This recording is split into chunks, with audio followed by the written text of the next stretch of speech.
Hello, so this is part 2 of the tutorial of this beautiful green fairy, and I'm so sorry that I wasn't able to upload the first part how I wanted, which was a tutorial with voiceover, but the voice was so very quiet, sorry, that it wasn't working.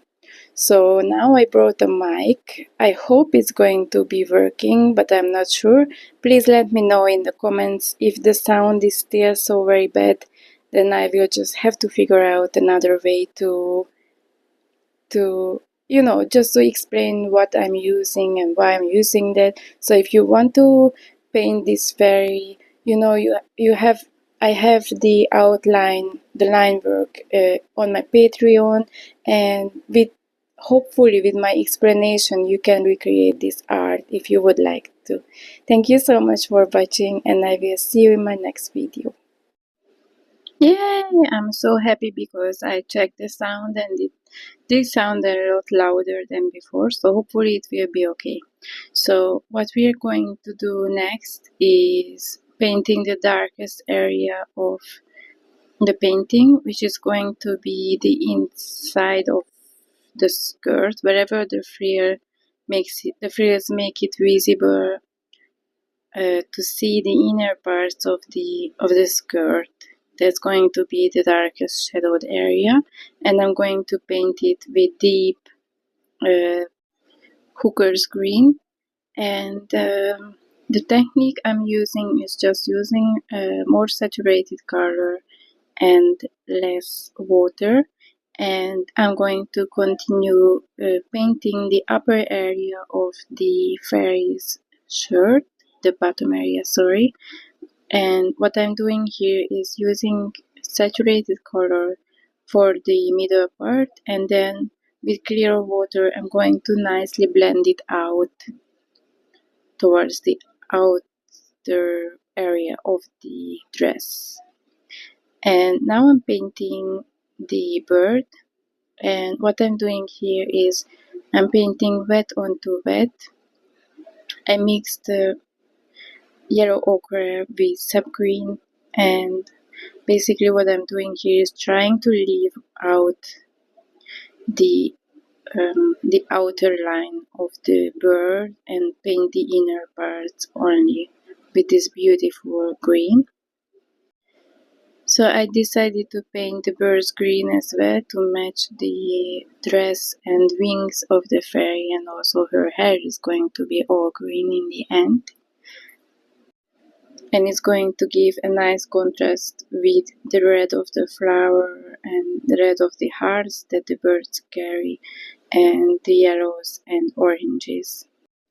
Also, I didn't zoom into this part because I want you to see the whole fairy and see what I'm doing here.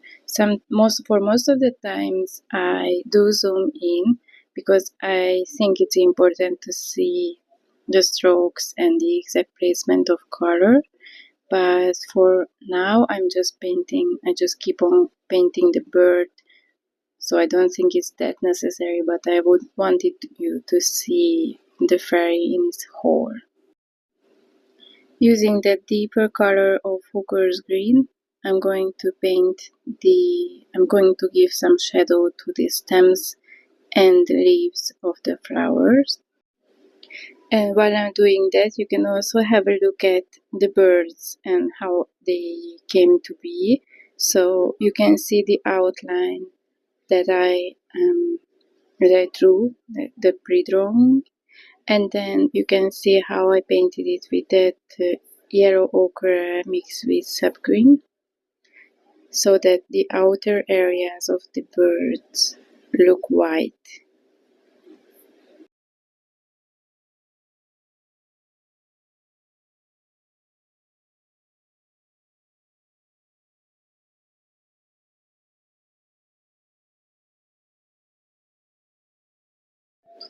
And now let's get back to the hair. I'm continuing to paint it until all of the hair is painted. So string by string, I'm going to use different mixtures of green, and I did speed up it here because there is just no special technique, no special requirements to explain what I'm doing here. I'm just mixing greens and painting the hair stroke by stroke until I'm satisfied with the end result.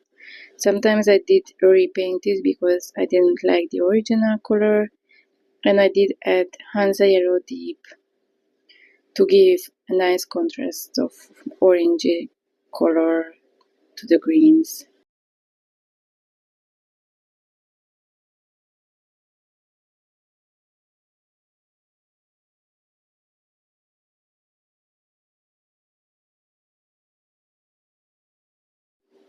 Using the same Carmine color I used on the flowers, I'm going to paint the hearts that the birds carry. And to give a little bit of technique here, I think the most important thing is to not to paint saturated colors until you start painting the intricate details, and that's when it gets to be airy and beautiful. So when you start out with this saturated of a color that you can see me painting right now, there is no room to deepen the shadows. And my painting isn't perfect. I always say that if I was to paint something that is perfect, I probably wouldn't want to do it anymore. But I'm just showing you my journey and how I go around the road of learning to paint what I want to paint and how I actually want to paint. And I hope that you will come with me on this journey.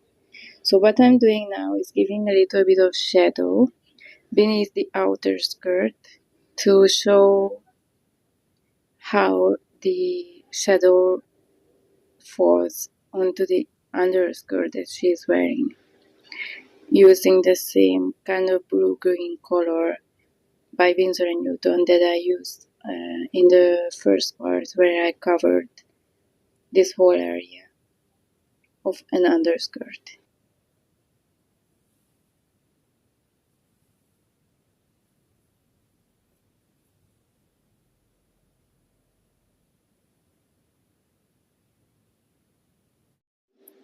And I do like to reuse my colors quite a bit. So as you can see, I used that same blue-green to give some intricate details of the wing of the fairy.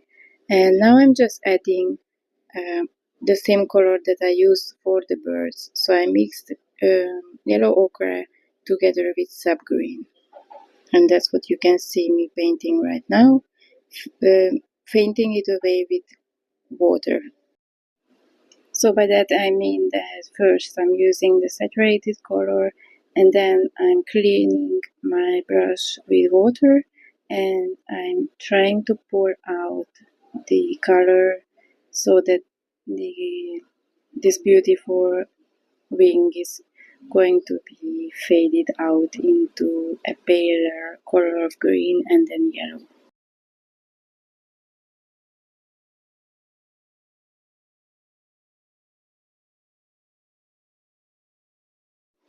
And then of course I will repeat that on the bottom half of the wing as well. And I did watch a lot of watercolor tutorials before, but soon when I started painting these fairies, I realized that none of the rules, or not too many of the rules that I learned, apply here, so I had to make up my own ones. And the reason for that is because these fairies are so very intricate. There are so many different parts of them that are needed to be painted, while in the end it should be seen as a whole picture, and it's very difficult to make it not to fall apart. I hope I'm making sense here. Let me know in the comments, please. So I have to repeat the same thing on the other wing as well, and I did zoom out again because I have shown you what I did before. So here you can see how the fairy is coming around, how she looks like with this green dress and green hair and green birds. If you have watched YouTube tutorials before that are of people's faces, then you probably met the term the eyeless zombie part, which just means that we keep the eyes, and also I like to keep the lips of the faces until the end or close to the end. And the reason for that is because that's when the whole face really starts to look like a real face. So here I applied a base color of yellow ochre, just like with many other parts of the hair and dress. And also the birds have some yellow ochre in them. And then I did this Sap Green yellow ochre mixture. The eyes are, I think, the most important part of a face, of a painting. And so if you mess it up in the end, that's when you will see that you can start over. But please keep the eyes until the end, because you will know how much color you will need to make the eye look real when everything else is painted, or at least most of the other parts are painted. If you paint it in the beginning, it's going to be a lot of struggle to adjust everything else to the eyes. And also the same applies for the lips. I did paint babies before, and sometimes I would make their lips so red that people would comment that no babies should ever wear lipstick. So I had to learn it the hard way, to keep it until the end and make it a little bit more brown and purple than red. Unless, of course, I want her to make it look like she wears lipstick. I try not to cut into this footage so you can see here how I actually paint lips. I do the same exact motion whether it's a small painting or a large one where the lips are very visible, is that the top lip is usually in the shadow and the bottom lip has some highlight in the middle.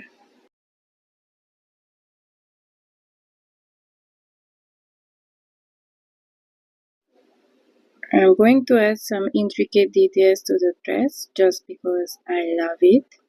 And this painting might end up being a little too busy, but at this moment, at this time, I don't really care because I just loved how it turned out to be.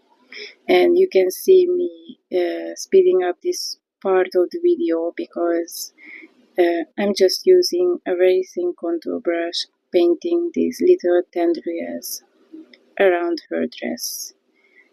So there is no need to explain, I think, what I'm doing.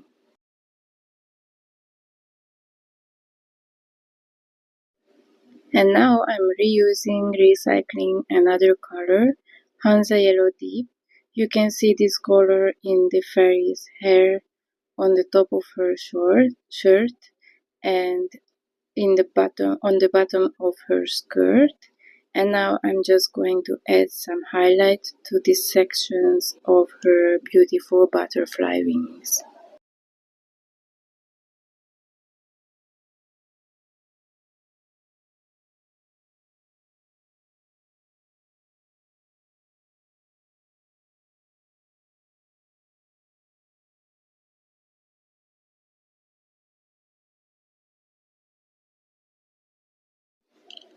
It's time to spice up the background using Turquoise the helio.